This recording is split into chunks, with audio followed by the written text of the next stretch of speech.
বিদেশি টুর্নামেন্ট হলেও আইপিএল এর উন্মাদনা এবং উত্তেজনা দুটোই বেশি বাংলাদেশের। আর কোনো বাংলাদেশি ক্রিকেটার আইপিএল এর দল পেলে তো কথাই নেই।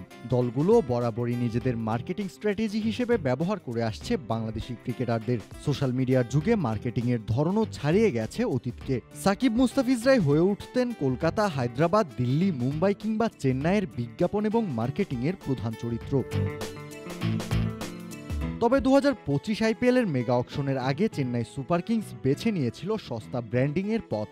বাংলাদেশি কোনো ক্রিকেটারকে নিয়ে সোশ্যাল মিডিয়ায় পোস্ট করলে সেখানে হুমড়ি খেয়ে পড়ে বাংলাদেশি ক্রিকেট সমর্থকরা। আর এই সুযোগ কাজে লাগিয়ে সস্তা মার্কেটিং করেছে চেন্নাই সুপার কিংস। খেলেছে কোটি বাঙালি সমর্থকদের মন নিয়ে। বাংলাদেশি সমর্থকদের মনে আশার সঞ্চার করেছিল ধোনি জাদেজাদের চেন্নাই সুপার কিংস। নগদের সর্বোচ্চ বার 167 টাকা রিচার্জে পাবেন 1 লাখ টাকা পুরস্কার। আরও আছে প্রতি সপ্তাহে পুরস্কার ও ক্যাশব্যাক। চেন্নাইয়ের করা এক ফেসবুক পোস্টকে ঘিরে শুরু হয়েছিল তোলপাড়, যেখানে সাকিব আল হাসানকে দলে ফেরানোর ইঙ্গিত দিয়েছিল দলটা। ছবিতে জাদেজার পাশাপাশি ব্যবহার করা হয়েছিল একজন ক্রিকেটারের ছায়াচিত্র। এক নজর দেখে বাংলাদেশি সমর্থকরা আঁচ করে ফেলেছিল ঠিক কাকে দলে ফেরানোর ইঙ্গিত দিয়েছে আইপিএল এর সফলতম দলটা। ঠিকই ধরেছেন, বাংলাদেশের সর্বকালের সেরা অলরাউন্ডার সাকিব আল হাসান।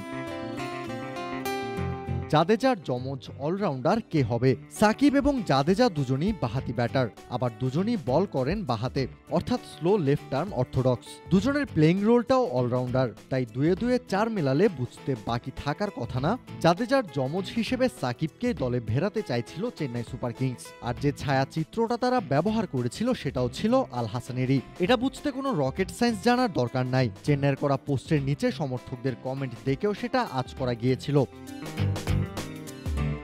ভারত সিরিজের পর থেকে বাংলাদেশ জাতীয় দলের হয়ে অনিয়মিত সাকিব। খেলেননি ঘরের মাঠে সাউথ আফ্রিকা সিরিজ, ছিলেন না আফগানিস্তানের বিপক্ষে আরব আমিরাতে হওয়া ওয়ানডে সিরিজেও। আর তাই বলাই যায় নিজের আন্তর্জাতিক ক্যারিয়ারের শেষের শুরুটা হয়ে গেছে সাকিবের। কিন্তু তাতেও ক্রিকেটে সাকিবের কদর কমেনি এতটুকুও। আর এই সুযোগ কাজে লাগিয়ে সস্তা মার্কেটিংয়ে লিপ্ত হয়েছিল চেন্নাই। খেলেছিল বাংলাদেশিদের অনুভূতি নিয়ে, যার প্রমাণ নিলামে সাকিবের নামই না ডাকা। গতবার টপ ক্লাস সার্ভিস দেওয়ার পরেও মুস্তাফিজকে দলে না নেয়া।